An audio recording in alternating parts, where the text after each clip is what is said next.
Welcome to another episode of The Rhode Report, coming to you from Cumberland Tavern Studio.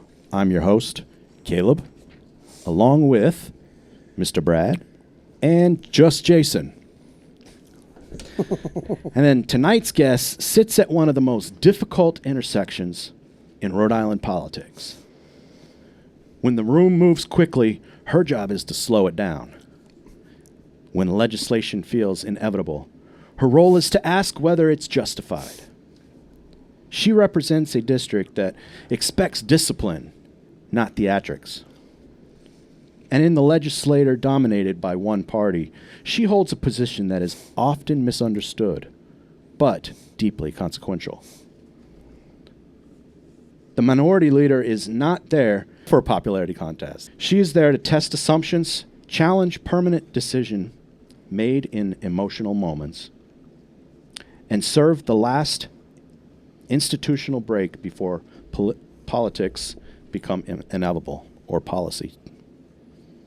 Over the past year, she has been in the center of some of the most contentious debates in this state: education accountability, energy cost, the gun legislation, including opposition to the assault weapons ban. You don't have to agree with her to recognize this. When power goes unchecked, the minority leader is often the only one still asking hard questions. Let's welcome to the table Senator Jessica de la Cruz. Oh, thanks so much for having me. I appreciate it. Welcome. What an intro. Is this your first show? You know what? It's Jason. What the hell's going on over there? Jason's you nervous got or something? me all like... Remember in the 90s, Hooked on Phonics? You could get that. I went We to were just talking about that. Creature double feature on Channel 56. I went to You a had the private commercial school. with Hooked on Phonics. I went to a private school. It's like a speaking spell. If you ask the military, I only went to 8th grade, so... Oh, boy. Tough crowd. Just kidding. Just kidding. Anyway. So, hi.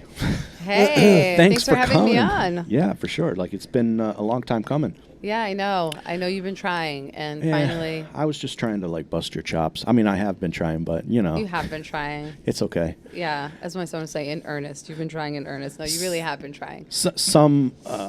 A lot of times, because I've seen you do a lot of local events where you go and you talk about the especially during the gun legislation thing, right? You were at donut shops. You were all over the place. Yeah. You and a number of different people. I went to the one at St. Joe's in Woonsocket. You were there? Nice. Yeah, the veterans. Yes, I remember that. Yeah, I Yep. was there, and yeah, that was great. I was there late. I think I missed it. Yeah. Me and Brad, we always said, all right, we're going to go to this one, and we put it on the calendar. But you always did it so early in the morning. I know. I was at the last one. I was up at the Manville Rod and Gun Club there. Yeah. Yeah, that's true. But that was more of a fundraiser That than a was. coffee Yeah, hour. it was a fundraiser more than. Yeah. And you're already starting on your New Year resolution to be on time and be a morning person. Not my thing. But I always anyway. say it's better that the legislature's in the afternoon because I feel like I'm at my best in the afternoon. Yeah. In the morning, I can, tidy up the house before I leave, but I don't want to have any in-depth conversations that early in the morning. No. Before your Yeah. coffee. Need that cup of Yeah. coffee. Yeah. So speaking of your job, the legislator, right? Like, we had the House Minority Speaker, Chippendale, in here, and we kind of asked him the same question: how in a legislator or a legislation body, when you have what do we have, 10 Republicans maybe That's in the house. in the House? But I'm talking about as a whole, like the State House in general. Yeah. We have 4 in the Senate. So 14 out of how many are all like? 115? I didn't mean to put you on this. Like, you didn't know you were going to be doing math tonight, did you? 113? Yeah. Yeah. How can you put up with you know what I'm saying? Like, it's got to be a tough job. It is a tough job, but I knew that it was going to be a tough job when I signed up for it, when I was asking people to vote for me and give me the job. So, I'm not going to complain about it. I'm working on trying to get some people elected. I could talk to you guys about that. But, one of the things that you were kind of like talking about in the intro, and it's so true, is that, when I was canvassing, one of the guys said to me, I don't expect you to get anything done up there, but I do expect you to fight for me. And for me, it was like, okay, mission received. I got it, understood. And my community almost universally understood, like, we may get nothing legislatively done, but that's okay because we're not really looking for more legislation, but we do want someone to fight for us. And, you know, one of my progressive colleagues had said, you know, why do you even bother? Like, why do you get up and speak and say the things that you do? Because, you know, sometimes it feels like, imagine that nobody's really listening. And it's like, but my constituents wish they had a voice at the table. And so I'm their voice. I'm their voice on the floor. I'm saying the things that I wish they could say and wish they could explain. And so like that's my role, is hopefully to bring, you know, a voice of reason to the argument. Doesn't mean they always listen, but I'm going to say it anyway. That's great. Yeah, I did. I wrote, well, I didn't write, but I was interviewed for school committee, even though I didn't really run for school committee, but I was interviewed because I put my name in. And when the article came out, people were like, why the hell did you print that? It's like, because that's what I want to do, you know, and that's what I'm going to do. And I didn't expect to get into the school committee, but when I did, that's what I'm doing. And, you know, everyone's trying to say, oh, you can't really go full bore at that, and you can't. No, that's what I said I was going to do. People voted because that's what I said I was going to do, and that's what I'm going to do. I'm going to try to get this accomplished. Yeah. You know, and I mean, I'll you know, I'll help some people out with some other things, and you know, and try to, you know, come to a consensus with some of the people I don't agree with on some other stuff. But the stuff that I told people I was going to do, I'm going to do, and you're not going to get me to wave off of that. Jay, You know? talking to Mike a little bit more. She's saying it's the A little sound. closer. Say hi. Hello. Yes. Hello. I think How is if- that, Mr. Producer? If All right, good. if we cut out Caleb So- telling people to put the mic closer, it'll only be about a 15-minute show. Well, do you? But seriously though, like, do you want the audio to be there? Like, we could start over again if you wanted. We've done complete shows where my mic was off. Oh, I know. Yeah. That's true. Well, that was on purpose. So, The truth comes out. The truth comes out. so take a step back, I guess. What got you into politics in the first place? Do you know why I got into I do, politics? yeah. Okay, all right. So, but you know, some people don't, don't. and they're Pretty really good story. I surprised, like- yeah. So I will say that I was not a political person, and I still don't feel like a political person. You know, it's true. I joke, but like my husband, you know, would pick me up from work at the time, and you know, he'd have talk radio on, and I'd be like, "Shut it off! I've had enough. I can't take anymore." He'd have the news on at home, and I'd be like, "When can I catch a break? I'm sick of hearing about politics." But I always knew it was really important. I really did. I felt that way because, you know, as soon as I was able to, I signed up to vote. I registered to vote. And, you know, being a daughter of immigrants, I really felt like America's a very special place, and I should take that right very seriously. And so even though I wasn't political, I registered right away. And I'm going to just, quick little side trail there is, when I registered to vote at East Providence High School, it was like right after lunchtime. There was like an assembly in the auditorium. I went in the auditorium, and the lady says to me, Republican or Democrat? And I was like, what's the difference? Like, I didn't know. And I maybe I wasn't paying attention in civics class or whatever, or maybe there's a failure of the educational system there. I'm not sure. But I was like, what's the difference? And she was trying to explain it to me, and I think maybe she was rushing, or maybe I wasn't comprehending, or maybe I was asking for whatever. And she's like, I kid you not, she says to me, you know what? Register as a Democrat. We're all Democrats in the state. And I feel like, and I tell people this all the time, I feel like my distrust for government was birthed at that moment. Like, I can't trust the government. Like, if you're telling me to register as a Democrat, I was like, just registered me as an unaffiliated. And I was for many, many years, and I felt really comfortable there. And then just many years of mostly voting Republican, because I'm in a blue state, and some elections are only Democrats who are on the ballot. I decided, you know, I'm going to stay Republican. I'm not going to disaffiliate. And then it was when I had my kids that I realized that local government has more power and more say over my everyday life than the president of the United States. And we put so much emphasis on the president when it's like, your General Assembly has more power.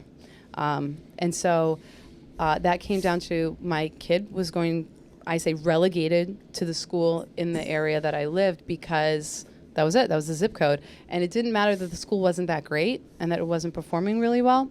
And I felt like that was unfair. And I naively thought there must be like some funds for school choice. Nothing. My taxes, I'm paying taxes, property taxes, all these taxes. Like, you know, what am I getting in return? And then the straw that broke the camel's back. I decided to stay home with my kids. My husband and I had decided to invest in some rentals and some real estate in the event that I wanted to stay home. I wasn't sure I wanted to. But then I had my third child, and I was like, I'm done. I want to be home with my babies. I'll manage the properties full time, and, you know, with the rentals and the rentals and the, you know, all the whole thing. And so I thought, you know, my tenants would give me cash. Like back in the day, it was like $600 cash for my third floor apartment, $800 cash for my second floor, you know, or Cash something is like king. that. And that was it. It was like maybe they were waitresses or whatever, but they gave me cash. And so I was like, you know what? I should probably get my license to carry a concealed firearm. And I was like, I have no criminal record. I showed proper need at the time. This is before the Bruin decision. And, you know, the police chief in East Providence, because I was living in East Providence at the time. That's where all the Portuguese people live, right? Then I traveled Some in all the way up to North Smithfield. And, yeah, or Yeah, it was in there in Cumberland. Yeah, Exactly. And the fake Portuguese, too. I like to call Wait, myself the he's fake imposter. The imposter. Sorry, I didn't mean to derail you. No, you didn't derail me. You're fine. So yeah, and the police chief had already been before the Rhode Island Supreme Court, and they had told him that you can't deny individuals. You have to give them a reason if you're going to deny them. So I thought he had learned his lesson. So I applied for my license to carry, was denied, and my only recourse, the only thing that I could, there was no method of appeals. In every other area, you can appeal a decision except for this, your constitutional right. And so I, you know, spoke to an attorney. He's like, we really want you to be on the case. You're the perfect, you know, face for it. You're a mom. You show proper need. You have no criminal record. You're squeaky clean, all these things. And so there's a bunch of other people who were part of the litigation. So I chipped in. And I essentially, I mean, like the Rhode Island Supreme Court admonished the police chief and essentially said, you've been here before and we've already told you can't do this. So you either give her a reason or you give her a license. And so, but the whole process left me very angry because, you know, I was like, okay, if I was well connected, if I had deep pockets, you know, this would be a different story. And sure enough, the last night of session, someone came up to me because I had put in a piece of legislation to allow for an appeals process. And someone, I won't say who, came up to me and said, you know, you really shouldn't put this legislation in anymore. Just let it go because now you're a senator and now you can get your license. And I kind of lost it on the floor a little bit in a very nice Jessica way. And I was like, so what you're telling me is you've confirmed for me my assumption that unless you're well connected or you have deep pockets, then you are afforded your rights. But if you're just a regular Joe, I said, nothing has changed except my title. I am exactly the same person, the same circumstances, and now I can have a license. That because my title has changed, that's a problem. So that was the straw that broke the camel's back for me. That was a problem. Long story. I mean, The state of who you know. yeah. I mean, it's kind of still the same way, really. Yeah. Like, it's not really changed. Nothing's really changed, really. I mean, the only reason I have a show we have a show is because of people I know. No, I'm just kidding. Is that Nacho? I was going to say. Nacho. Yeah, that's right. You got to tell everybody what Nacho means if they don't know. Oh, we didn't do that? We did it before we realized we weren't recording. Yeah, I was going to say. Technical difficulty. You know. So, You guys missed the first yeah. half-hour show. We did the whole show already. No, I'm just kidding. Nacho. Yes. So I ran for mayor in Cumberland last election, and I didn't win. So I've forever been labeled Nacho Mayor. That's awful. Who gave you that nickname? It was probably him. I think it was They're Jason. pointing. It was probably It him. was either you or Bacon. I think it was you. Wait a Yeah, minute. well, it was because for me it was because of your mustache. You had So I had nothing to do with Nacho Mayor. no somebody. It just other morphed people, into other that. people just assumed that's what I meant. That was probably Bacon. No, I don't remember who it was. I remember. Yeah. I think I was the first one that uttered it. But no, I remember who it was. Oh, somebody. there It it was is. somebody that sent me a meme, And I just read the meme on air. Is that the sombrero, the sombrero sombrero meme? yeah. Yeah. With your I face have under seen this. that. Yeah. That's right. I forgot about that. Well, Yep. So I'm forever stuck so far. So now you're nacho. So I guess until I win. I like that. Until you win. Yeah. But get rid of the nickname. Until you win what? To be mayor? You're not running for mayor again, Yeah. are you? You run for mayor? Not yet. I mean, I know she's been trying to get you to run for something else. Oh, I know, yeah. State would be nice, but fortunately, my district doesn't have, it'd be Thompson. Do it, because the more things that you lose, the more things we can say nacho. Aww. Nacho Senator. I'm Nacho sorry. Rep. Nacho Senator, Nacho President. Oh my God. We live right on the line of 2019. Friends like you, who needs enemies, huh? You could move. I know, We exactly. could move, I like, literally buy gotta a go house across the somewhere. street. Yeah. I mean, Well, why don't you do us a favor and move the line? Oh, It's not a bad You know, idea, right? right? It's who you know. Yeah. I'm in the wrong party for that, though. It's the who you know if you're a Democrat. You only have to move it about 50 feet. I was gonna say, yeah, probably, we're you know what I close. mean? We're- right on that line, yeah. Maybe just a Maple little Highway carve is out, you know, a Literally, little yeah. bump It's literally. there. It's like the other side of Naval We're Highway. next to each other, so just a little bump. So you want him to be your senator because we'll include you in the bump too. Yeah, Okay, perfect. There we go. right, yeah. And- And then you get over the house. This is how things got done Yeah. before, right? America was so I'm built in told. bars Yeah, and yeah, taverns. yeah. And by what? Bars and taverns? Oh, yes. America yes. was built in bars, and this is how things got Shady done. deals. And Yeah, shady yeah. deals. Yeah. I like churches there too. Bars, Churches? taverns, and churches. Yeah. Oh, yeah. That's true. That's true. True. I forget the churches one. For Rhode Island. It was a I mean, safe that's spot. Big, that's big for Rhode Island. It is. Yeah. That's why Rhode Island began to exist. So, all right. I feel like a lot of people have no clue, and I know for the longest time I thought, the president, he can make all the decisions, or the governor's a big deal. Then I started paying attention to Cumberland politics and Cumberland civics, and I started to realize that it's not so much the executive that has the power. Like, they do have some pull when it comes to who's on the council or the House or the Senate, right? It's usually just in local politics, right? It's the council president or the majority leader or for both the Senate and the House. Can you explain a little bit about what is that like? So what is a majority? What is a minority leader? Like, what is their actual roles in both the House and the Senate? Like, does that make sense what I'm asking? Yeah. You're right, because the governor is probably one of the weakest governors in the nation. I don't mean to say Governor McKee is weak. I'm saying constitutionally speaking, he is one of the weakest governors because of just the way that, we're built as a state. And most of the power, or I'd say probably the most powerful person in the state, is going to be the Speaker of the House, followed by the Senate President, and then the governor. And that's because the governor can, craft his budget, but the Speaker really, pulls the purse strings. And then if he wants something from the Senate, then the Senate negotiates with him. It's like, well, if you really want that, then you have to include this in the budget. So that's why when people ask me, oh, you want to run for governor? I'm like, maybe someday I'll run for something, but if they realize that the power is held in the legislature, not to say that the governor isn't a very important role, because it is. It is.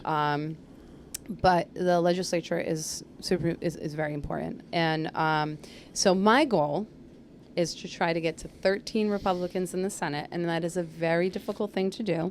It sounds like a small number, but compared, to 38 senators. But the closer we get to that number, the more negotiation power that we have. But once we get to 13, the Speaker of the House and the Senate President, because we can block a budget, would come to us and say, how can we get your vote so we can pass this budget? And then at that point, that's when we can negotiate and say, well, we don't like this legislation, and we don't like, this tax policy, and, you can't pass this, or you have to let us pass this. That's when things shift in the states. We don't even need 50-50 just to get to that 13, or 26 in the House. So for me, I'm like, 13 is a smaller number. It's probably, I feel like, a little bit easier to do. And you said there's 4 right now? There's 4 right now. So right now there's no checks and balances per se, I guess you could say. No, but I will tell you this: like when the fight for Senate president was up, I mean, I was telling you guys, my phone off the hook that weekend. Like every time I hung up, another senator was calling me because they needed those votes. Now imagine if we had 8 Republicans. Oh yeah. Total game changer. Wow. Yeah. So game changer. I can see that. So how would it be a game changer?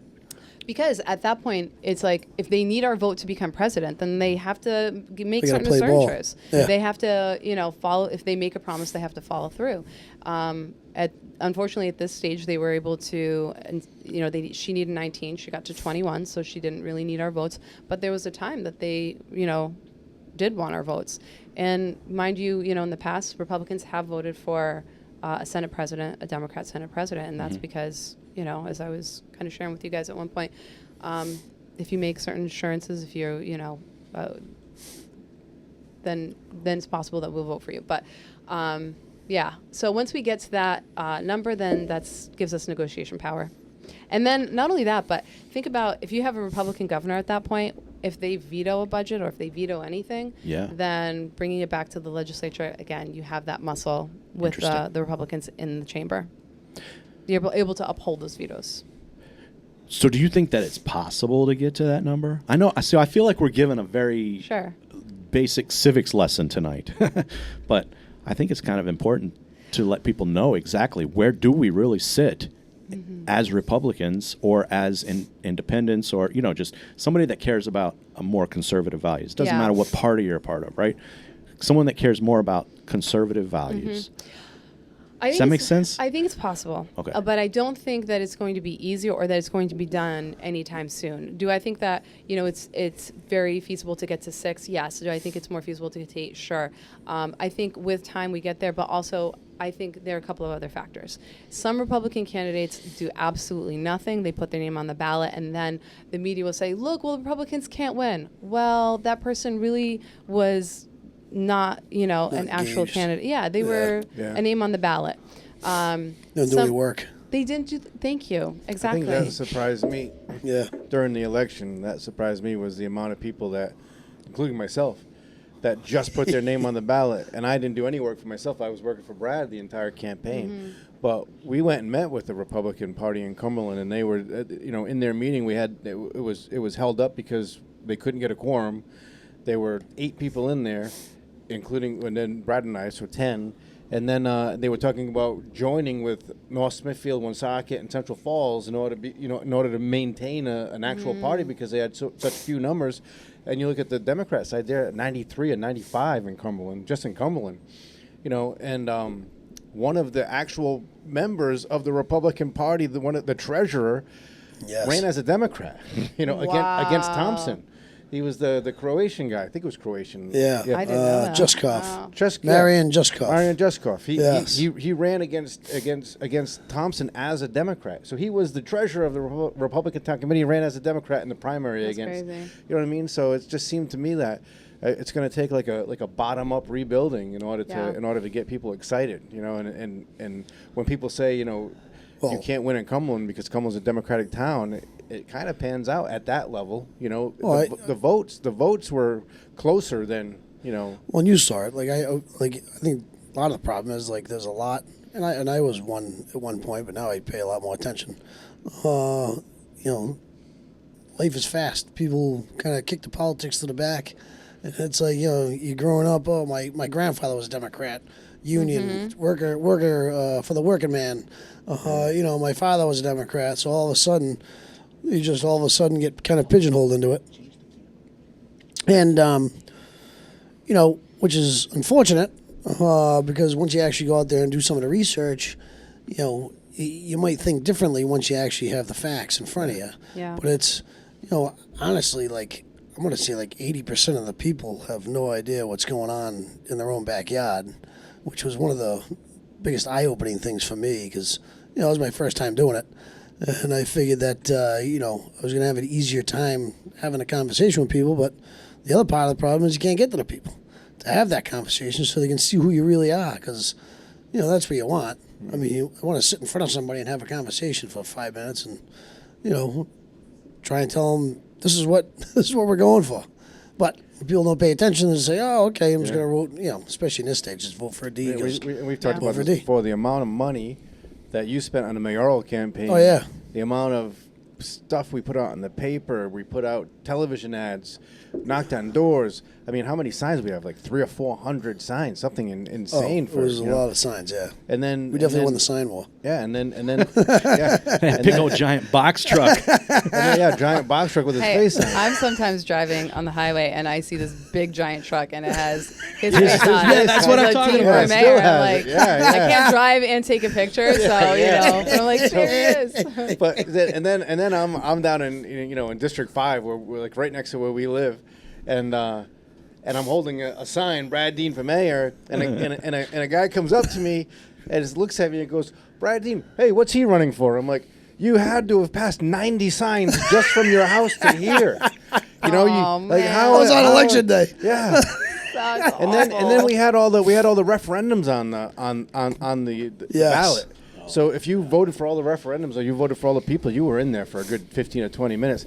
There were people coming in and out, and that was it, because they were just voting for president. That's it. Yeah. And they didn't know that Brad, as an independent, was a more conservative candidate than the mayor, who was a Democrat, because and I'm sure they were worried. I don't want to he could be a far left progressive wingnut. I'm just going to vote for what's safe. So I'm not gonna take a gamble. Yeah, I think that was one thing we didn't do good enough, was hitting the conservative side, the It's Republican side of things in town. We took it for granted a little bit. And then we got murdered on the mail-ins. Oh, mail-ins And, killed us, yeah. Yeah, that was. It's unfortunate that the independent name has. I mean, independent. It could be anything, right? And so far, independents that have been put up have been kind of loony. You know what I mean? Yeah. And this even- one was too. And I He was just gonna say. He was just a conservative well. loony. Yeah. Just gonna say this. You took my joke, Jeff.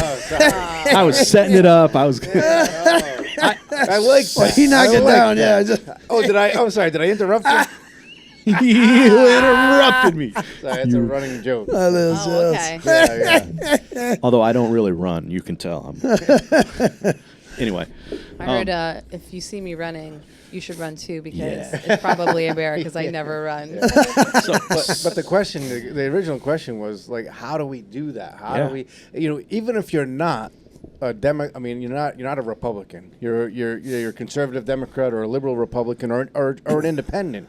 You want more levity in the state. You don't want one party just to run roughshod and get to do what they want. That's what we have here in Cumberland. Yeah. And we ran in Cumberland. We ran against increasing taxes, against this big building they just built, in favor of replacing the water lines. Yep. And here we are during the campaign. We're not going to do it. We're not going to do it. We're not going to do it. And then taxes went up. Water bill went up. Yeah. Took a loan out to do the water line. You know what I mean? We Everything. got nicked because we were supposed to go up 3.5%. Taxes Yeah, went no. up 4.1. And the state sent a letter. But that's what happens when one party runs the whole show. And if there was a 4-3 split on the council, things would be a lot more moderate. Well, there's no people would have to- penalty. There's no penalty. There's no accountability. Yeah. So It's how do like, we? But how do we make that if you're number not- more closer to Yeah. a reality? If you're not fiscally responsible, there's nothing. Well, you said that one thing, and it's true, is that sometimes voters, because they're so busy, they've got things going on, they've got families, and they're working, and so sometimes what we do is we have these mental shortcuts where it's like, Democrats good, Republicans bad, and that's been kind of, like you guys said, like ingrained.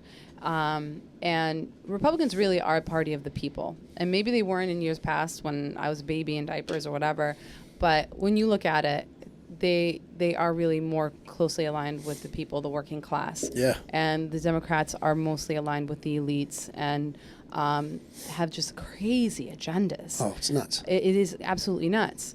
But the thing is, it is going to be hard, and it's going to take time over the years to change, to educate people and to have that narrative shift. And I think of like Brian Newberry, who's in North Smithfield and ran for office 3 times. The 3rd time he won. The first 2 times, first time he ran for Senate, lost. Then he ran for House and lost. Then 3rd time he ran, he ended up winning. And so I think it's going to take a lot of effort. I think it's going to take multiple tries. I think it's going to take a lot of money. I think that, you're the exception. I think most candidates think that they can raise $10,000 and that's going to be enough. It's like, no, you should have at least $50,000 if you're going to run for Senate, and more if you can do it. And, you know, I was just, there's a town committee who wants me to come and speak about running for office. And it's a hard sell because you're running as a Republican, you're immediately demonized, you're, you know, all these awful things that they say about you. But, you know, I think back to William Wilberforce. He was an abolitionist in England. And he fought his whole life to end slavery. And I think like 2 days before he died, or maybe it was 2 days after he died or something around that England had finally passed a law. He gave his whole life fighting for a cause. And so I think for some of us, we're going to be fighting a very long time for a cause. And then I think that it might be that in some cases, the next generation, like my kids and your kids and your kids, are going to be able to kind of like take up that banner and be like, you know, we're going to keep running with it. And then, you know, our work will come, you know, to fruition at that point. We mentioned off air that we went to the Young Republicans dinner that they had, and we were told that it was triple the number of people that were at that dinner that you know, this year as opposed to years past. Yeah. And you know, the Charlie Kirk thing, as tragic as it was, opened people's eyes. Yeah. You can't, you know, that has to be cultivated, I think. You know, all the different clubs coming to different schools, because I think that's where the Democrat Party, and I'm not saying I straddle both lines in different, you know, and you could do that in the past, and I still do. I mean, if I had to put a label on myself, I could say true independent, but You can't commit. well, not I'm that. just It's, kidding. I disagree. His commitment Go ahead, issues, continue. is that it? It's only been recently that you had to check every single box for the party. Before, you could be a conservative Democrat or a liberal Republican, and you could say to somebody, you know what, I agree with this, this, and this. That's why I call myself that, but I don't agree with this. And they'd say, okay, you don't have to agree with everything. Now you have to agree with everything. It seems, at least on for the other party. You know, Right, and that's right. why, you know. But how do you not let that kind of fade back into obscurity and have, you know, because that's where you're getting killed in the schools, because, you know, I can tell you as a school committee member, the vast majority of the people that work in the Cumberland school system anyway are liberal Democrats. And those are the people who are influencing the kids that are in the school. It's just a fact. I mean, I might get protested at the next school committee again, but it's just a fact. Just a fact of what is happening. Yeah. And, you know, and that's where you're losing these kids, and because that's where they're learning that the Republicans are demons. You know? Evil, yeah. Yeah, you know, so. Yeah. So how do we kind of violence is okay. How do we like I said, I don't want to turn it the other way. I just want to you know, common sense. Yeah, I just want to count, like, you know, make it a little more equal. Get some more people. Well, that is the big deal at this point, right? Like, I don't want to use the word indoctrination, but they're definitely are. It's not even indoctrination, right? Like, it's four senators in the Rhode Island legislation as far as that goes, right? That's what you said, four. And you said we need at least 3 to have a say. So not 3, 13. 13 to have real muscle. Okay. But as we inch closer, we accumulate or you know, have more power and more influence, I should say, not power, more influence. But I mean, I have to agree, it really is indoctrination, because when you think, like, when I moved out of East Providence, I thought I'm looking in Smithfield, Lincoln, Burrillville, Gloucester, North Smithfield. I don't know if we were looking in Cumberland, but we were looking in the north, right? So that we were looking for more conservative feel, and we wanted more green space, all that good stuff. And then, you know, I moved. I was able to do that. Most people can't move, you know. It's not like you can just sell your house, and most people, this is their biggest investment. They're going to live there. You have to remember, these educators have been educated in liberal institutions, progressive institutions, and now they're espousing those values in the classroom. And I mean, like, this is not something that I've shared publicly, but, you know, one of my sons came home from school, and a friend was with him, and they were doing some playing outside and doing some work, and I was paying his friend to help us with moving some mulch, and he was super excited.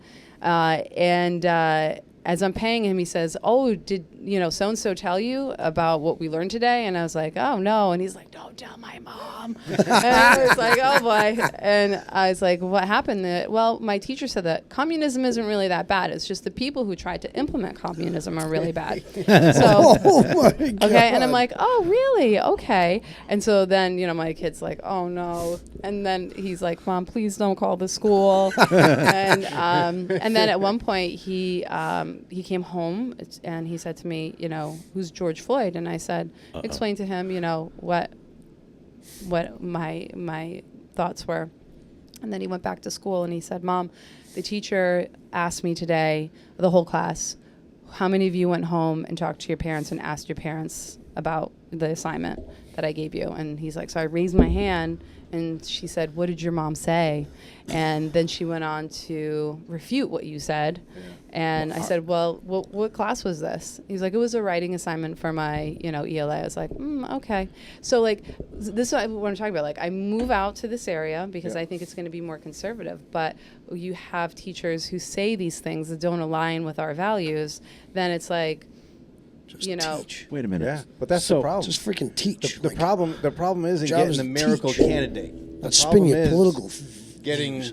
the voters. You know what I mean? You can have a miracle candidate, somebody much better than Brad was to run for mayor. But even if you get this, I joked during the campaign that the miracle candidate for Rhode Island would be James Woods. James Woods is conservative. Oh, yeah. And he's from a Rhode Islander. He is, yeah. Where's he at?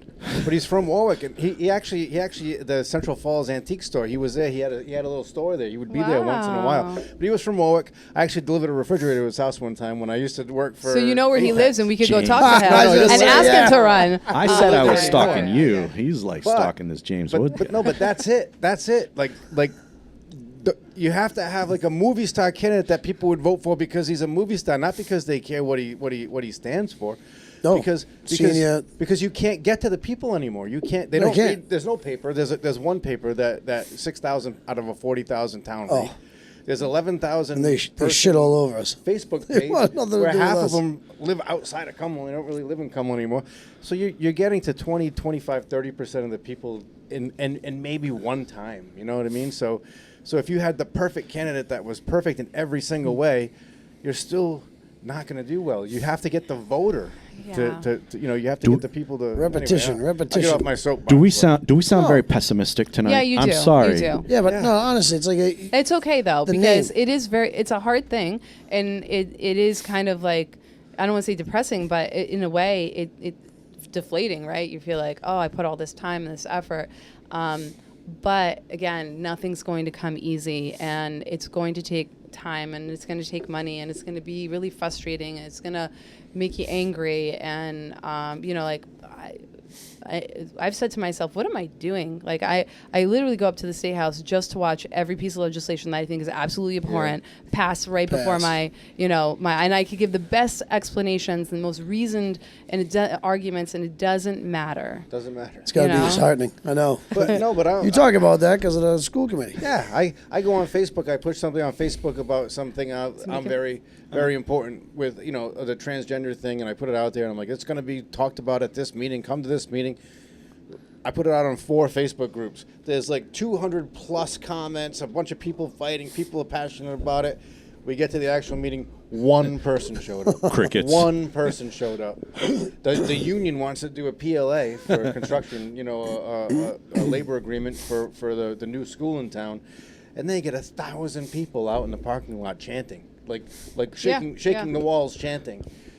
I say a couple things on this podcast about the scores in the different elementary schools. Tertiary. 70 people show up to protest me. And but when teachers, but when their contract is up for, or the cuts we're making for the budget, not a single one. I don't understand how you get asses in seats, unless it's a controversial thing that you're going to do. Asses don't get in seats. Well, they send out a mass email and they say, "Hey, basically, we're fighting for you. We need you to come and do this." But why? But why wouldn't they send the same mass email out when we're talking about budget cuts and who's going to get and where we're going to put the budget and how many teachers we're going to have and if we're going to have assistant principals for schools that never had assistant principals versus Spanish teachers for kids that need That doesn't Spanish affect the teachers. union leadership. So Anyway, Senator, you didn't realize you were coming to be a mentor tonight, did you? I feel like I'm a counselor. Yeah, exactly. I'm here to, You were offer, like- But I'm looking for how to help. Like, Yeah. like how do we turn it around? I mean, am I pessimistic? Yeah, but I'm willing to. That's okay to be I'm willing to pessimistic. put It's tough. the rubber to the road and do Yeah.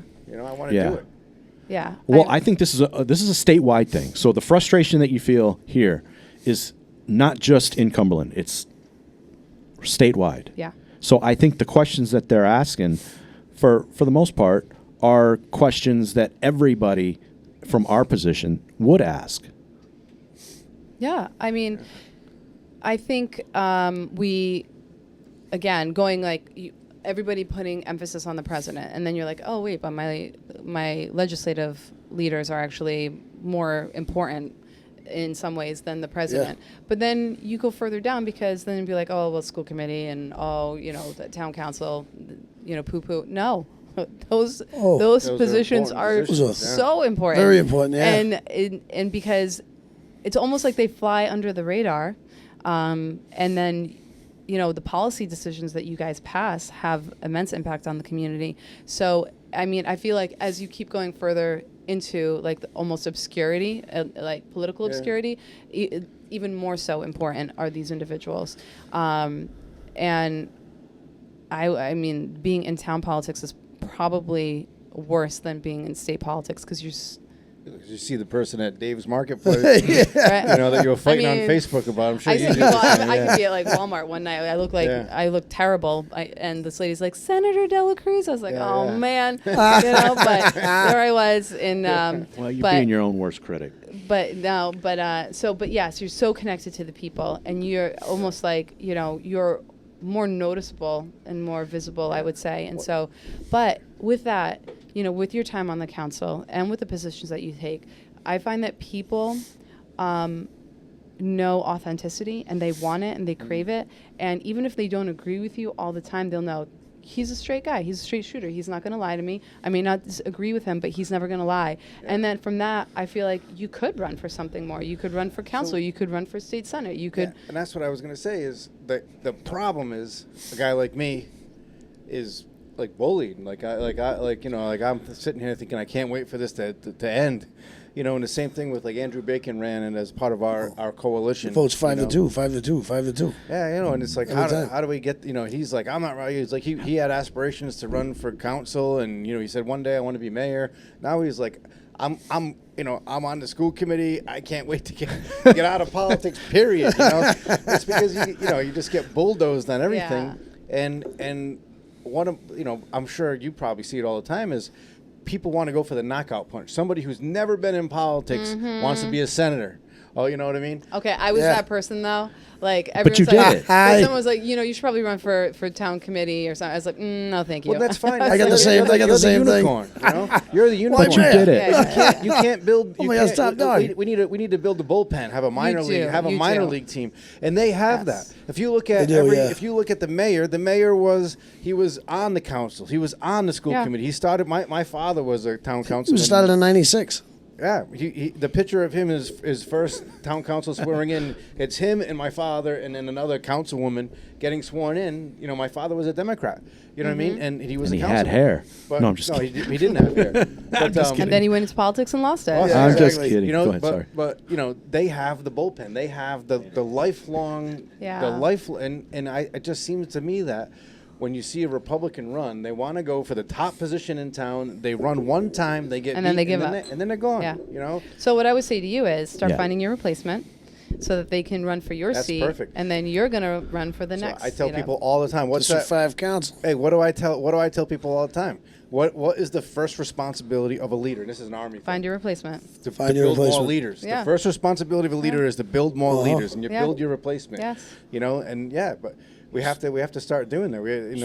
But here's the thing: we had this unbelievable coalition of 11 candidates and like 55 people that were helping us, which is unheard of. Came out of the woodwork. Alex Rando. He went to one of our. He goes, "Oh my God, I wish I had this when I ran. I had nothing. It was on my own." We had a machine, right? On November 7th, the machine was like, Yeah, I know. See ya. you guys. We were like, we told her we're gonna meet once a month, you know, or maybe once a quarter. We're gonna keep this. It was like, we're out. Well, even once it got heated a little bit, it was like, all of a sudden people, they don't want to stick their neck out because they're afraid of, their head getting lopped off.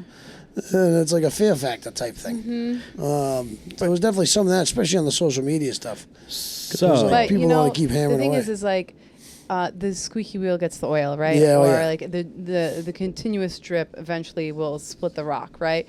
But so that's why you can't give up. You have to keep pushing. You have to keep advancing. If you don't, then Agreed. Yeah. I know we got to move on to the and next. no, I'm topic. just All right, saying, and guys. we're doing a lot of squeaking tonight. No, I just like. But I get it, I do. If there's like there are a lot of smart people at the State House, a lot of smart people that have Yeah. won.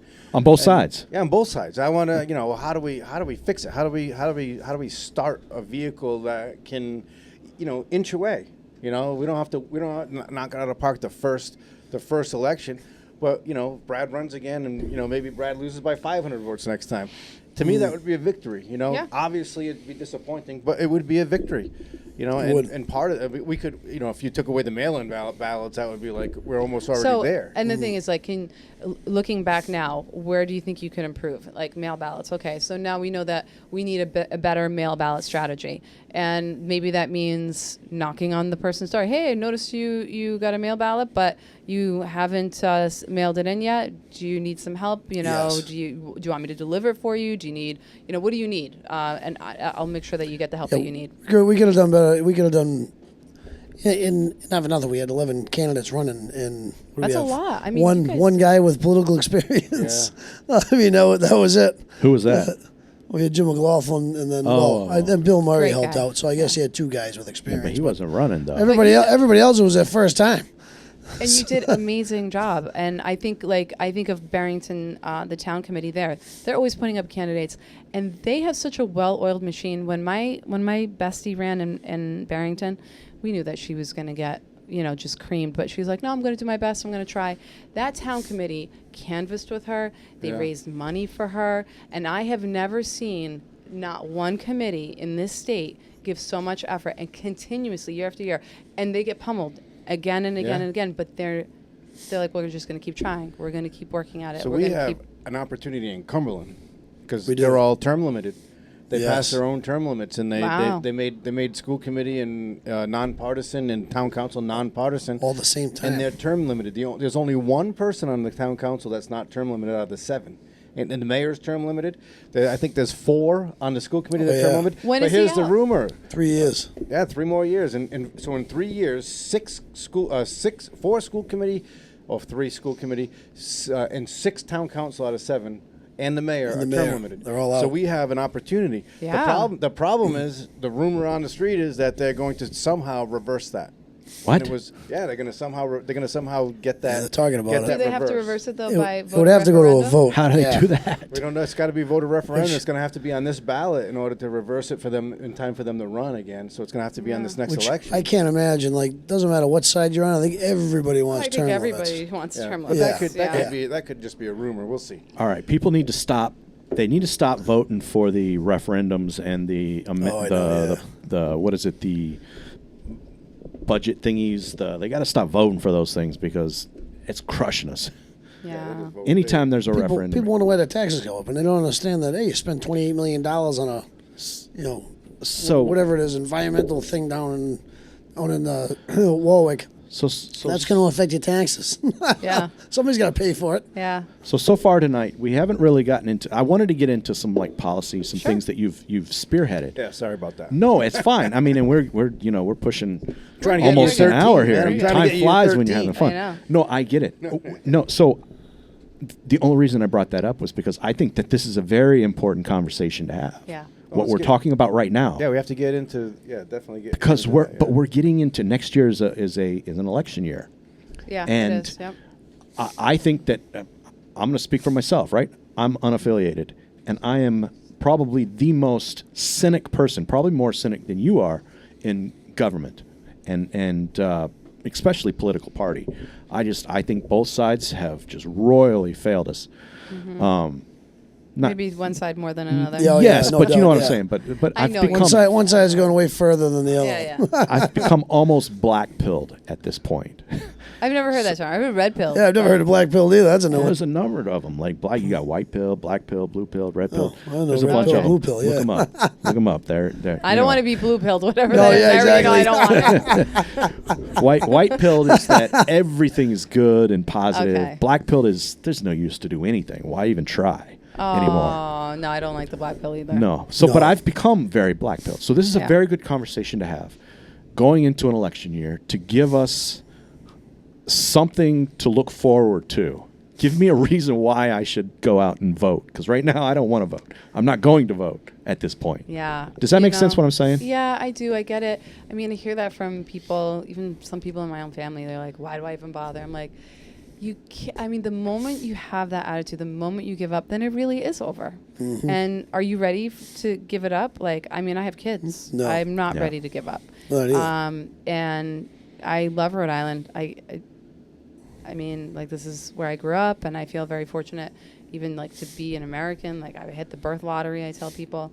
And I'm just, and I talk to so many immigrants. I'm not even, this is the absolute truth, that will come up to me and just say, you have to fight for our way of life. You have to fight for the American values, because I've come from Venezuela. I've come from Colombia. I've come from wherever.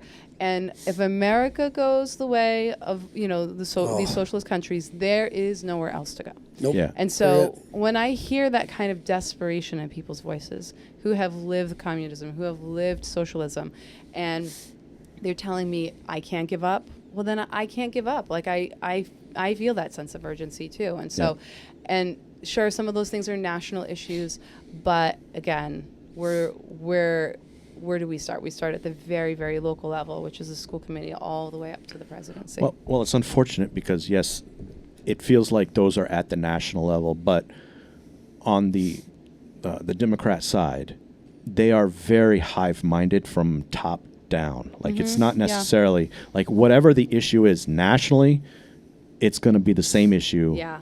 Like extreme locally. Republicans a little bit different, independent. Like most of the time, you got the independents. Just the conservative side in general are more Independent thinking. Yeah, they're more independent thinkers. Yeah. So you might be able on that side of the aisle to affect things more locally. But does that make sense? What I'm Yeah. saying? Yeah. Do And it. I What would do you say, think? like, you know, when I won, so I decided to run, and I was told you'll have no chance because, you know, the incumbent's been there for 20 years, but it'll be a good experience for you. And I'm super competitive, so I hate to lose. And so I was like, oh, I'm going to give it my all. Well, the guy decided to retire, and then everyone's like, well, you have a shot now. And I was like, okay.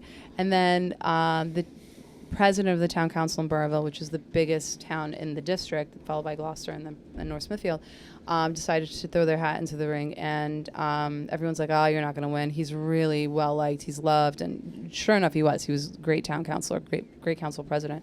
And but again, I'm super competitive. I was like, I'm not going to give up. I actually reached out to him to see if I could endorse him and just not run, because I didn't even really want to run. It was Sherry Roberts of the House that convinced me to run. Otherwise, I told her, I was like, I don't like politicians and I don't like politics. No, me and neither. she's the one. Like, she stuck with me, asked me multiple times, met me for coffee, and she wore me down. And I was like, she's right. But so he never called me back. And I was like, this guy hasn't called me back. I've emailed him and texted him. And so I was like, well, okay, I guess I'll run.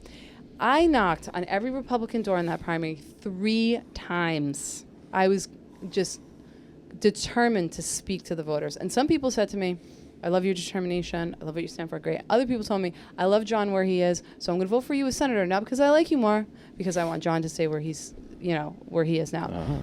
Do you know he went on vacation before the election? He didn't really even canvass. He had somebody drop lit for him. And I won by 15 votes. So when people tell me that their vote doesn't matter, that may be true at the national level, because our 4 electoral votes are always going to go to the Democrat. But when it comes to local elections, your vote matters a lot.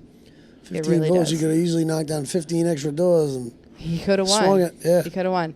But the general, I won, you know, with a much bigger margin. But it goes to show you that I mean, you can make a difference, but it takes a lot of work. Like, I mean, Yeah, I do have a newfound respect for what it takes in order. and to you do put it. in the work. I'm not saying Yeah. that you didn't. You absolutely Oh, did. yeah, no, he's I- walking I- all the time, having Yeah. meetings with people. and Constantly, it was like Yeah. We had- out every night, going to this, going to No, that. we had a plan. We My had a problem is map. I talked to too much. I talked too much to one person. We should have Yeah. we should have done donuts with that And- box truck. And you know what?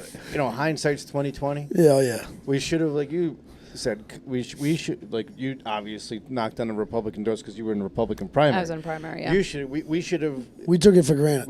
We should have taken more effort and put it again on the Republican, Republican doors side, and said, "Hey, yeah. this is what our independent is all about. There's no Republican in the race, so if you're going to go vote for the president, just throw a vote on our independent because he's more of a conservative than the Democrat is." Yep. You know, Yeah. but we didn't do it. You know, we took it hindsight, for granted. should've. Yeah. And in about 15 or 20% of the Republicans that voted in the election just voted for the president and walked out. Yeah. At least that So many. so while we're having a conversation here about local, like very local, like Cumberland local, the things that we're talking about and the advice that you're giving as a counselor, Therapist, counselor. it does have to do with every state or every city and every town in the state of Rhode Island. Yeah. And so what is the message then? So if somebody on the Republican side or an independent that wants to run, first off, do you think that people should run as independents or do you think that they should run? I wish that everybody was an independent. I mean, Yeah. Okay. George Washington didn't like political parties for Yeah. good Yeah, I reason. don't like parties Okay. either. But unfortunately, it is what it is. We Yes. are never going to get away from that. So, I mean, as much as I would love that, I agree. I don't want to be a progressive and think utopia like, oh, we can, like, it's live in reality. There are two parties, Yeah. and you have to pick one. Now, can you run as an unaffiliated and win? It has happened. I mean, we had a great minority leader, Blake Filippi, and he was, I mean, firebrand. He was outspoken and principled, and it's so sad that he is no longer in the legislature. But it does happen. It's not unheard of. So people I do can. agree, though. If we didn't have to pick a party, it would be people would have to run on their own merit, and the voter would have to actually educate themselves on who they're going to vote for. You know, and as No I shortcuts. mentioned, Yeah. Might be a heck of a lot less votes, but at least it's the people that are probably paying attention. as I mentioned, though, we have a nonpartisan council, and the Democrats still took out ads in the paper telling everybody that these nonpartisan council candidates were Democrats and vote for this Democrat. Yes. And, you know what I mean? So Yeah. there's still, And there's the real- still money, still votes there. The real independent was actually out there holding his sign telling everybody to vote for his opponent. Oh no, yeah. My opponent was a great guy. We were both Army veterans. We had a thing called Tom Kane, the Democrat. That wasn't your opponent. I'm No, familiar. he's not wasn't my opponent. Yeah. But we were supposed to have a meet and greet. Yeah, you better Uh-huh. And our candidate, Don't want that guy. Amanda Blaze, was an independent. She was running against his boss, Tom Kane's boss, Ryan Pearson. Tom Kane, we were going to have a thing at the library where everyone could come in and ask questions. Tom Kane took it over, and he wanted to be the MC for it. And we're like, on what planet are we going to let the employee of the guy she's running against Yes. being the MC of this? And he was like, this is unfathomable. It was supposed to be a meet and greet, and he turned it into a took it full-blown over. debate. So we pulled out. We're like, we're not letting you MC a meet and greet and questions when it's your boss that she's running against. Yeah, It's not should've going to been happen. Impartial. Jay, say person. that again. So none of us showed up. So then we said we're not doing it, and he actually was at a wedding when he Was got at the a wedding. call, and he made the decision we're not going. So then Ravenous, which I heard just got sold, right? Yes. Did it? So it's not gonna be gone forever. It might have a different color, but There's gonna anyway, be it's a somebody different. else, That's a yeah. different story. Yeah. But they hosted a Pints and Politics. It was completely independent. Everybody, the rules were set out, and you're with your opponent at a table, and somebody comes up and they ask you questions. They can ask both of you the questions. You can answer them, or they can ask one at a time. And I met my opponent, Jock Dextrader, great guy. Carpetbagger, Cumberland resident, only been here 10 years or something like that. 10 years only? Only 10 Goodness. years, you know what I mean? I've only been here about that long. Not 52 like his opponent was, but only been here 10 years. But I forgave him that. Okay. Like his opponent was, how old was he? 3 months old when he moved to Cumberland? Yeah, yeah. Carpetbagger. Yeah. Listen, you have to be Hey, I'm a born carpetbagger here. too, You're I'm not sorry. born here. Yeah. So you know, but I met him. He was great. We agreed on everything. You know, like you know, the bunch. I'm not going to out him for the issues that we talked about and what we agreed on. But like, I was like, hey, you're a great guy. You're a fellow veteran. I'm like, I'm not even going to campaign. I was holding his sign. People were coming in asking me, "Hey, aren't you running too?" I'm like, "Yeah, vote for Jock Dextrader. He's a great guy." I was actually telling people to vote for him, and he was right there at one point when I was with his family when I was telling people to vote for him. You know, I was like, "Jock, you're gonna do great." And then on election night, it was just He won by 68%. Well, no. It was I like think that's a 60 great it was like sign. 62 or something. The like fact that but- you were holding his sign and people still recognized you, I mean, it shows that you did the work, right? Otherwise, people Oh. wouldn't have known. They we wouldn't were have going known. door to door. Yeah, I was because like, you we weren't- were out all over the place. Exactly. Yeah. So You weren't thin then. You had put on a little bit of. You were a little chunky. It was a little chunkier. Yeah, so, you know, So it's not the I look. recognize the jowls. It's not the look. And your beard was a little more gray. But anyway, yeah, so I told him vote for, and you know, Jacques is a great We guy. went- And now we he's went- part of the fire. He's the fire commission. I think he was. Yes, he got- yeah, he's on the yeah. fire commission. Yeah. maybe but- he takes your place when you move for council. Well, I don't know. I don't think I'm doing that. Oh, okay. Come on, District 5, man. Council. Jay's been black pilled too. No, I haven't. I haven't. I have not. There's I have hope. not. Yeah, yeah. I mean, it's literally 100%. on our flag, guys. Hope. Yeah, it is. Let's have Yeah, some that's hope. true. Caleb keeps saying you can't make a state difference. motto. Why do we even do politics on this show? You say can't make that? a difference. Caleb. Me. He's like, you can't even make a difference. Why do we even Caleb. talk I'm about like, it? Yeah, I'm like, but then how I'm many- like, that's why nothing ever changes, because people don't put the effort in. We got to put No, the effort you in. don't put the effort in. You know, but there's a thing I keep talking about after every show, right? We had Mike, Chippendale on. We had Stenhouse on. Did he Yep. say to give up, Mike Chippendale? No, Oh, of no, course no, not. no. He said have not. fun. No, No, no. we I know. I said that because I knew He's been in a he would long never. time, too. We Yeah, have- exactly. Yeah. Sean Galligan on. We have, Yeah. we had the Did he people. say to give up? Of course not. Oh, no, okay. no. Oh, He's the most upbeat guy you'll ever meet. He's in an your up and life. coming. Okay. He's an up and coming one. Yeah, he's gonna be. He's got he's wiping snots off one of his kids. Got another kid here, one kid on his leg, and he still doesn't miss a beat. He's like, Does this not. is why you need to do What? this and that. And I'm like, holy crap, how do you do this? But yeah, The then Irish. we had the guys from the Rhode Island League who Oh yeah, want to Dave. make Are they giving Dave up? Levesque and Sean No, no. Peace. Oh, no, they don't. But, yeah. you know, Up. and we had Glenn Valentine from 2A, right? Is he 2A giving up? Pro League. No, He's part of that, he's At part of that every league time. too. Oh yeah, no. no, but here's the Not thing. at all. And Here's he's the thing. seen a lot of defeat. It's like, but if I wanted to reach out and get a hold of them, I got to send out 5 different emails. So there's no cohesion there. You know what I mean? Like there's no.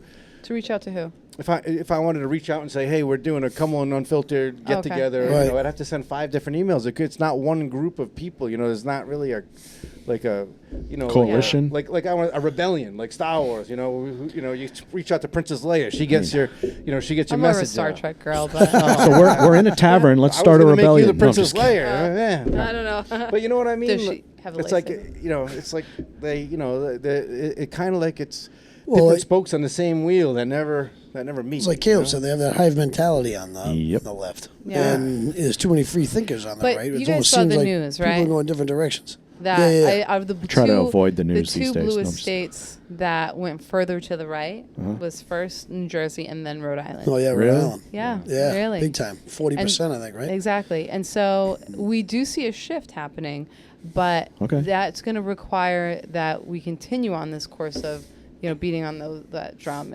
and we can't give up because we are starting to see a shift, but it's going to take time. And like when people say red wave in 2 years, I don't know. Yeah. I but think that's what we gets can't give people up. discouraged. Usually Yes. Yeah. usually what wakes people up is when you hit them in the wallet. And I feel like the past 4 years, people have been hitting the wallet quite a bit, whether it be groceries, utility costs, taxes, like everything. Yeah. Like you said in one of your meetings there, it's only another $56 a month for the cafeteria. Was it cafeteria or the food, something like that?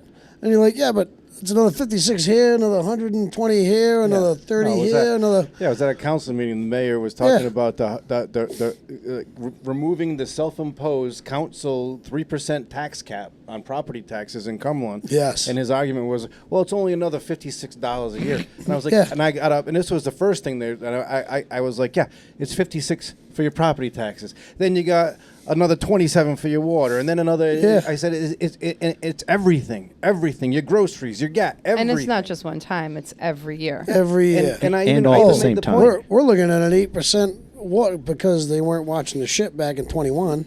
Yeah. We're looking at an 8% water increase every year for the next 5 years. But so now you're going to have a 40% increase in the next 5 years that because they weren't watching the show. We were at the library. Everybody else has to pay for it. The Rhode Island Power people were there. Yeah. They were in defense mode talking about the hikes that they had on gas and electricity. Every one of those, not everyone, but most of those council people were there. The mayor was there. Maybe was the mayor there? I'm not sure. The mayor was there. Vos was there. He showed up. Pearson was there. They were all there. They were telling everybody, "This is so sad, so sorry. All this is going up. This is bad." And then the same people are at the town council voting for a tax increase. Yeah, like you were at the library saying, "We're so sorry this is happening," and then you're going to hit them at the tax increase as well. You know what I mean? Well, the problem is, and then those same people that are saying, "Oh, so sorry," voted yes on the budget. Yeah. Oh, yes, I was just about to say that. This is the next conversation, by the way. This is Perfect kind of where we're segue. Look moving at that. into. We're right into is the Rhode Island if you energy. take out the legislative part of your utility bill, it's like a 30-35% nut.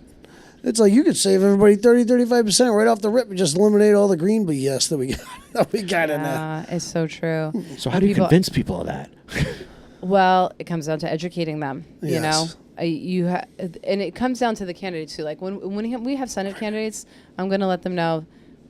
You know, here are the issues that resonate most with voters, and then it's. If the candidate wants to win, they have to stick to that message and educate the voter why things are so expensive. And it is because of those green energy mandates. And it's something that we said and talked about, like me and my colleagues, some Republican colleagues, that this is going to increase the cost of energy. And what's going to happen is going to hurt everyday middle-class Rhode Islanders because the wealthy can afford the increase and those, who can't afford it will get subsidies. So it's going to fall. We're going to feel it the most. Middle class. And we have.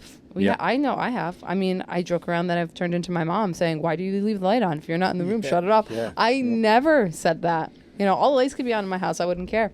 But it is those green energy mandates. And I'm not against green energy, but I am against giving corporations taxpayer dollars so that they can implement these wind or solar, and then I'm paying for it, you're paying for it, everybody else is paying for the millions that we gave away. Isn't there something on that on the bill that or on within? I don't know if you know. He's talked about it before, where we're actually paying for other people's power as well, like people who can't afford it. We're paying. It's built into the bill. Does that make sense? What I'm saying? I mean, nothing makes sense that I ever say. I mean, there's something called like LIHEAP, which is like assistance for those who need heating assistance. Yeah. And that's something that's been there for a long time. Okay, all right. But the increase is really when it comes down to those green energy mandates. Yeah. And if we want to bring down the cost of energy, we can do that. If we repeal those mandates, our energy costs will go down. So y'all are going back into session January, right? Mm-hmm. Is there anything at this point that the 4 senators and the 13 or the 10 House members, is there anything that they can do, or do you guys have any plan going into the new year to address this kind of stuff? Because, I mean, let's face it, everybody is asking that question. Yeah. Everybody wants to know, how am I going to afford it? Yeah, well, I would say the communities that voted for me, Senator Rogers, Senator Elaine Morgan, and Senator Thomas Palino, they voted for senators who were looking out for them, for their constituents, for their wallets, for their savings.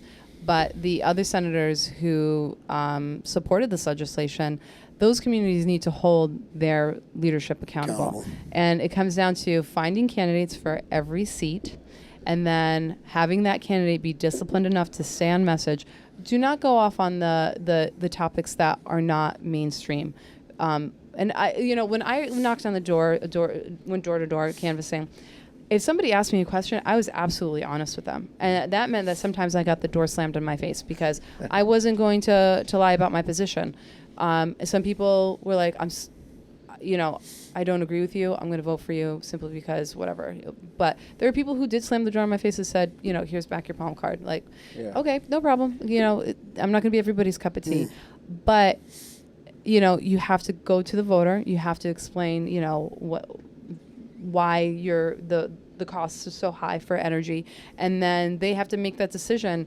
Am I going to keep, voting for this person who's making my life more difficult, or am I going to give this new person a shot who seems to be, honest and forthright?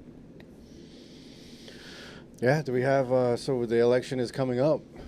Is there a bullpen? Do we have some people that were? I know some people that are running, and people do reach out to me. Sometimes I reach out to people, and I tell them, I'm honest with them. So who are those? Who are those people? I can't say. Oh, Yeah. No.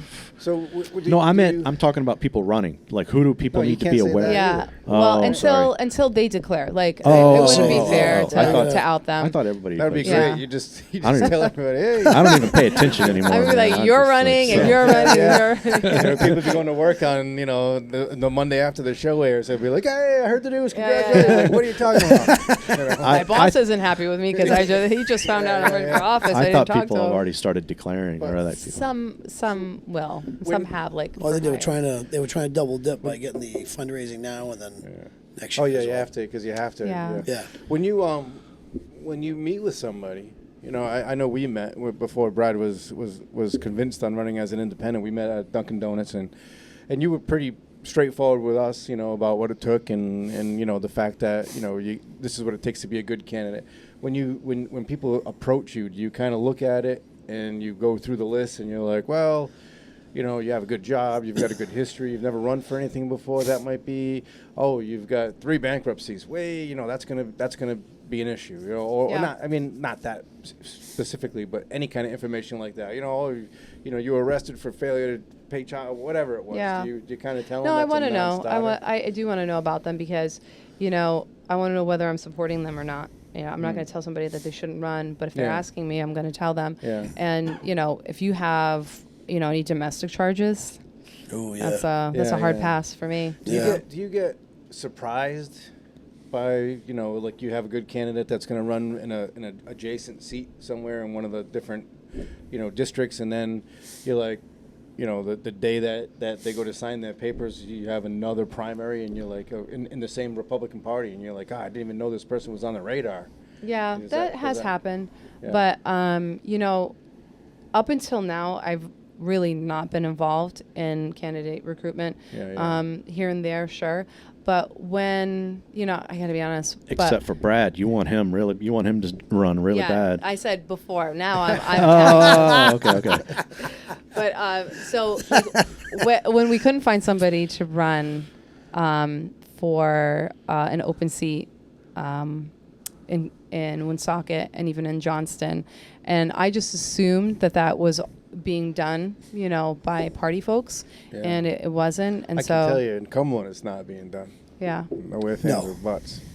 Right. And so when I was like, oh, wait, okay, so I guess I have to work on this. Yeah. And it's a big lift. I mean, I don't Yeah. know people in, like West Philly. I know like Dennis Algier, who was senator there for 30 years, he did an amazing job. You know what I mean? Like, So the problem with Brad is he's 20, right? 26, 60, over 60, 60-40 Woonsocket, 65, yeah. 35 Woonsocket. I thought you meant his The age. perfect I do district. too. The perfect district would be 19. 19 is like 75-25, right? 75 Cumberland, 25 Lincoln. Correct. That's like the That would- perfect because that's that's where you're Across the street. yeah across the street. I mean, Brad does act like he's 20 sometimes. You just have to sell. Well, first I thought you were saying it. I'm That's like, what oh, I- yeah, wait, district. But his we were like, have thank to- you. but his old ears were like, huh? But yeah, that's the strength of District 19 is it's almost entirely one town. So if you're a townie, you've got an Yeah. you've got an advantage in District 19. I say a huge advantage is if you see an open seat, Yeah. that's like the most opportune Yeah, no time to incumbent. find a Yeah. So So go ahead. Move on a little bit I know more. we're off your. no, that's fine. I feel like it's important that we have this conversation, especially coming up on an election year. Yeah. And being out here in amongst people, you get to feel that cynicism. You get to feel that why You get to hear me talk all the time. And I know that's why you stopped talking to me, because I'm probably like very pessimistic all the time. But Stop listening to you too. Just nudge me when it's my question to me. so it is important that we have this conversation, right? But I feel like we've been going at this for a little while, and I wanted to touch base on something that's very, very, very topical right now. And it happened last year. There was the assault weapons ban that took place. And I watched a bunch of videos of you going out and trying to educate people. I've seen you, your schedule. You were always I think we covered this in the beginning of the show, how you always do morning stuff, and I'm not a morning person. But during the legislation of the assault weapons ban, there was something that was said, and I don't want to make this... how do you not make a conversation political or something that is happening topical, like political, without having, conversations about it, right? And the whole thing with the Brown University tragedy. Like, yeah, so sad. So I kind of want to talk about that a little bit. I don't know if you have any insight on what's happening or... Yeah, I don't really have really any like inside knowledge. Whatever you guys see on TV is what I'm seeing. Same thing, yeah. I find that the national media almost has more information, has released information that hasn't been provided by Rhode Island officials, which is really disturbing. So, I was like watching Two-Way with Mark Halpern, and he was talking about how he, as a journalist, he has certain contacts that reach out to him and share information. I'm like, how is it that this gentleman has information that hasn't yet been shared by the police chief or the governor or Mayor Smiley or Peter Nerona? Yes. Like, why hasn't that been shared? So I don't really have any other information, honestly. So you wouldn't know how it's going to affect next year's session when it comes to trying again at a more robust weapons ban bill. Yeah. So I think during this time where there's a lot of uncertainty, but at this moment when we have this tragic loss of these two students and the other students have been seriously injured, I think it's pretty abhorrent that there are politicians out there already politicizing it to, try to win political points. And I mean, one senator was like just 2 hours after the incident, right. Was already, starting with the nonsense. That's and awful. It is awful. And It's unfortunate because people say not to politicize things, but I heard something once, unless you politicize something, nothing's going to change. I think there's a time for it. And I think that once the perpetrator is brought arrested and the families then have some closure. Yeah. But there are a lot of people hurting out there right now. Yeah. And, it's not just a Rhode Island issue. We're talking about a school that has how many international students? This is an international issue. We have, my husband actually taught at Brown for a very short time as summer courses. And he had international students like from all over, like China and the Middle East, and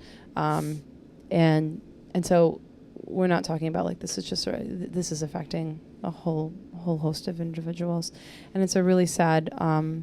It's also disturbing to me that I was actually just talking about this with my husband just before I left.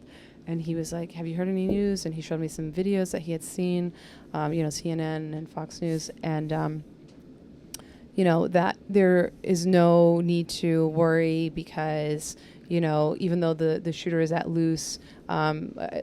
large, that they don't fear for anybody else's danger. Well, then that signals to me, and I'm not a law enforcement individual, that signals to me that was a targeted attack.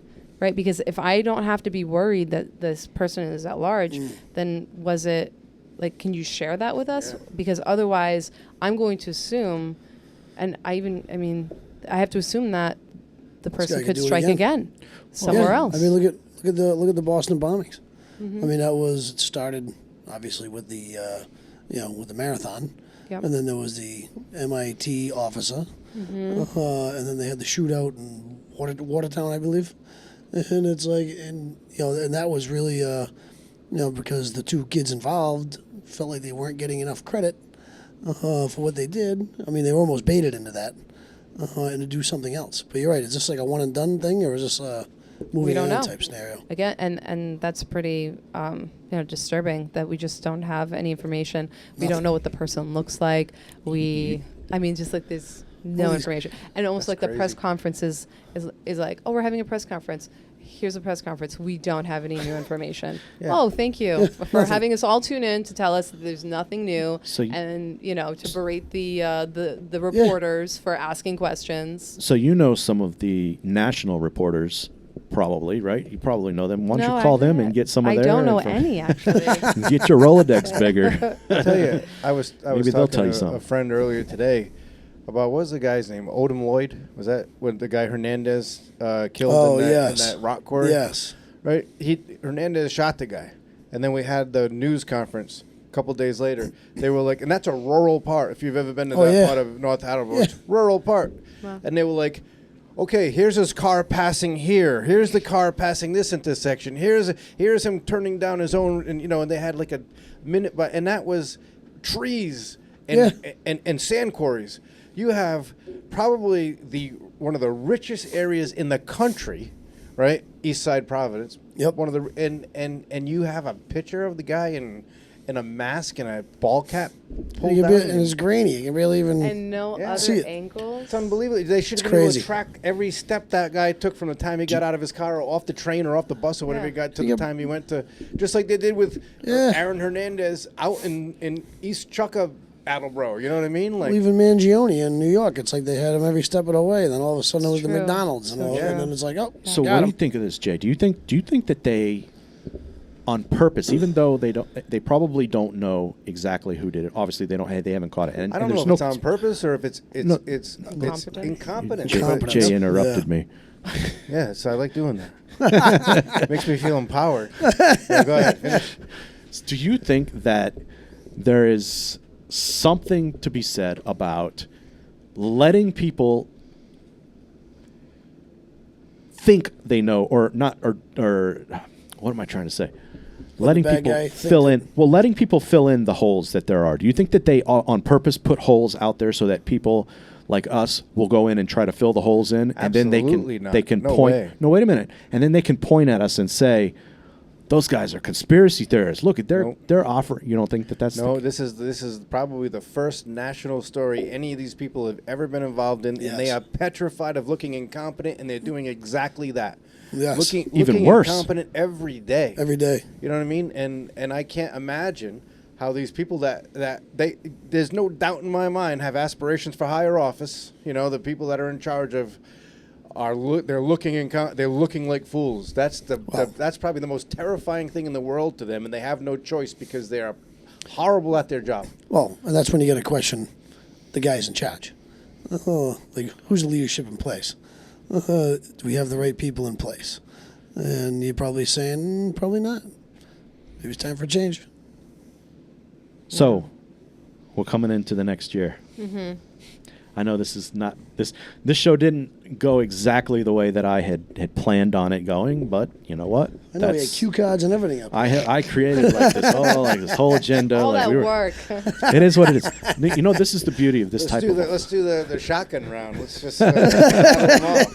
This is it's the beauty of this type of format is that you kind of let the conversation go where it goes, and those are the most authentic. Unfortunately, with the media today, it's always like talking point, and you can never actually get to know what people actually really believe or who people really are. So we've kind of got to know a little bit about who you are just based off of your advice. Most of these, I think. We did in an indirect way. Some of them don't make any sense, so let's not hit those. Which ones?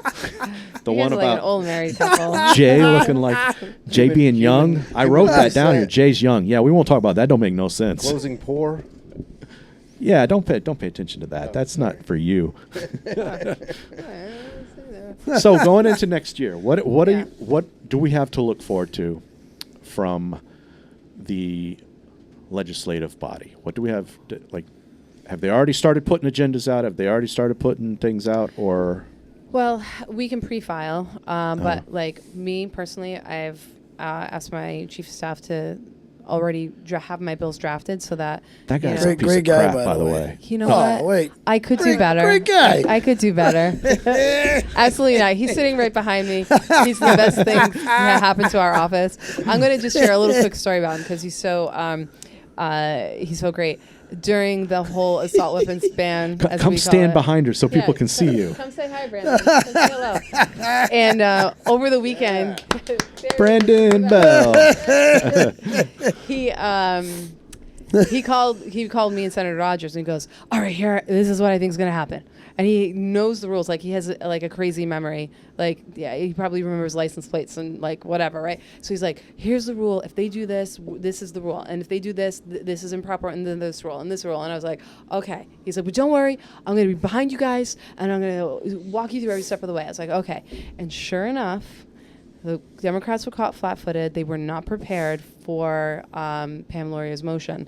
And so then there's Brandon behind Gordon and myself, Senator Rogers, Whip Rogers. He's like, object under this rule. So we get up, we object, and we're going back and forth with the Senate president and everything. And some of the Democrats are watching with their mouths like agape, and they're like, and then after the whole thing, they came over and said, you know, if it wasn't for your chief of staff or your attorney, he's like, this thing would have sailed through on the floor. So he's a great addition. So to the we team. owe True a story. great debt of And he's gratitude. a Cumberland guy. Cumberland guy on top of it. Yeah. Yep. Yeah, I remember. I remember back He's a when. transplant. So I met him back when BJ Charette was running, Yeah. and he was. And he you were- ran. And he ran. Yeah, you were running. I wasn't paying attention to you then. No, I only liked BJ because he had this great beard. And, Yeah. you know, Back before and he it was was like wore that. the bow tie all the time. Yeah. But he we owe a great debt of gratitude to you, then, sir. Yes. Thank you. Yeah. Too. He's kept everybody on their Huzzah. toes. He kept us, yes. Huzzah! Anyway. But yeah, so I've pre-filed my legislation. Yeah. I'm waiting for it to get to my office. Then I'll look it through and see if there's, needs changing and amending. And then, I'll send it back to be redrafted if it needs to be. If not, then I'll look for signatures from my fellow senators and then I'll submit them. So everyone's doing that now. And, people ask me like, why do they keep putting in the same legislation? Well, it's the same reason why I keep putting in the same legislation.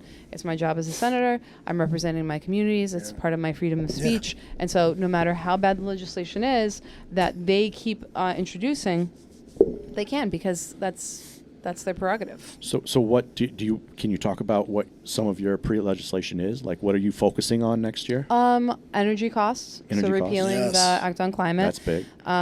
One legislation that Senator Rogers has that we all sign on to is almost like clarity on your bill. Like, we want to know, this is a green energy cost, so that when people look at the bill, they understand this is how much I'm actually paying for energy. This is what I'm paying for delivery fees. This is what I'm paying for subsidies that the Rhode Island government is giving to these rich corporations. Yes. But of course, that's not going to pass. But we're putting that in. So we want to bring down the cost of energy by repealing the Act on Climate. And not to say that we don't want to pursue green energy. Sure, but not on the taxpayers' backs. Right. Education, I think that school choice is really important. If you're in a failing school district, you should have the choice to leave. Central Falls has 3% of their students proficient in English language arts at their grade level. Ugh. 3% of children. Okay, these are future leaders. These are the people that are going to be leading businesses. And no, they're not. If they can't read and they can't do basic math, right? So there's education. I'm trying to think. There's so many things. Senator Elaine Morgan's looking to repeal the Rhode Island tax on Social Security, which the governor now is like this big supporter of. It's like, thank you, Mr. Governor. Like, why don't you thank Elaine Morgan for that piece? But so we've got a few things, but we're really looking at making things affordable for Rhode Islanders, because it's really, really tough right now to get by. Like, I'm hearing that people are needing to use their credit cards to pay for groceries because things are so bad. Because they have to pay. You got to keep the electric and the gas and the heat, or whatever, the oil in your tank. So those are that's what your primary focus is. At least is making things more affordable. The energy Yeah. mandates, And then the school choice thing. education for sure. Oh, I know I'm going to be mad at myself. it's Inspector okay. General, obviously, I think that's really important because we want to root out waste, fraud, and abuse, and I think that would help with the infrastructure issues. And You should get your chief of staff to start a Doge. yeah, I think that that will be our Doge guy. Yeah, will I be was the gonna say, Inspector General. That's kind Yeah. of what what I that mean? guy is. That's what that title basically is. Yeah. But just Yeah. Supposed to be overseeing Maybe all the Elon Musk wasteful will want the spending. job. I don't know, maybe. Anything Unlevel anything like with 12 volts. firearms at all? Oh Do you yeah, have so anything? we definitely put in legislation. So one of the pieces of legislation that I actually have that I've been submitting for many years, and I think is actually very timely, is that if you are a gun-free zone and you do not allow firearms on your premises, that you are responsible for the safety of those individuals. Yes. And if those individuals agree. somehow loss of limb or life, or even like emotional like distress, you are responsible, You're responsible for it. financially for Somebody that. should be able to Took sue. away my constitutional rights. Now you got to pay for Absolutely. it. Yep, And I 100% think- agree with that. Pretty timely in this situation Yeah. where we Yeah. have, Brown University gun-free zone. You are Agreed. responsible for those individuals and their safety, and if you want that responsibility, then Interesting. be Own it. prepared to pay if you don't protect those individuals. And that's a piece of legislation that I've been putting in for years. Senator Rogers puts one. What is it? A universal reciprocity for Oh, yeah. carry. Yeah. Yes. That's an important one. I have the appeals process. We always put in a lot of pieces of legislation, a ton. Gotcha. Right on. Man, this went way longer than Yeah, I it was thought good, it was though. going to It was go. good stuff. And we didn't Oh, really one talk about last question. everything. Yeah. Yeah, go ahead. I know it's a little early, but Oh, do you expect don't- anybody to be running against you? Oh, you against have me, an okay. opponent? Any primary, yeah. I so far only once I've not had an opponent, so I think I probably will. And Are you it's up a for good thing. election this coming? Every 2 years? Every Every 2 2 years. years, Every yeah. senator and every Every rep, Yeah, yeah. every rep is every 2 years. That's why it's tough I'll to be get honest, people to I- run because they don't want to. As soon as you win, you have to start thinking about fundraising again. And Well, that's why I got to say Cumberland made a good choice when they went to 4-year terms. not for two that. 4-year for the terms. council. I and think the school Senate committee. should be 4-year Yeah. terms, closer Yeah. to like the federal model. Yep. But on the bright side, if we look at it, then we have every 2 years we have an opportunity to put an opponent against. True. Yeah. So True. Seems tough to get things done. It's like a Yeah, year you in do and look you're at already the bright side campaigning all for the next time. one. Let's just start doing that more often. Somehow I don't think you're going to. I'll tell you one of the Maybe. one bright side of the 2-year thing is that, like you were saying, that school committee members or town council members should run for Senate. Step up, step up, step up. Yeah. They can still do that, lose, and still have a job on the school committee or That's the town awesome. council. Yeah, yeah. You know Yeah, what I true. mean? So you don't have to vacate your True. position if you run on your term. When Then your you have term to, ends, you yeah. have to vacate your position and Sure, run for the. But in the middle, you don't. Hey, bright side. Boom. I love it. Wow. I sit corrected. I think it's stand corrected. I'm not standing, though. I'm sitting. So what are you doing for Christmas? Anything fun? I'm gonna host the family at my house. Nice. It'll be a lot of fun. How about you guys? Awesome. Are you cooking? Are you Same I'm thing. not cooking. No, No. I am not even hosting. I'm going No? to someone's house and probably just sit and eat all their food That's the because I'm a best. fat boy. That's like Thanksgiving. I mean, we don't usually call out holidays, right? But this is kind of just to kind of come towards the end of this conversation. This is our last episode for this Merry Christmas. year. Yeah, Merry Happy Christmas. Hanukkah. Yep. And Yeah, after tonight, exactly. we're going to go on a break until next year. Probably won't come back until January. Probably January 12th will be our first episode coming back into next year.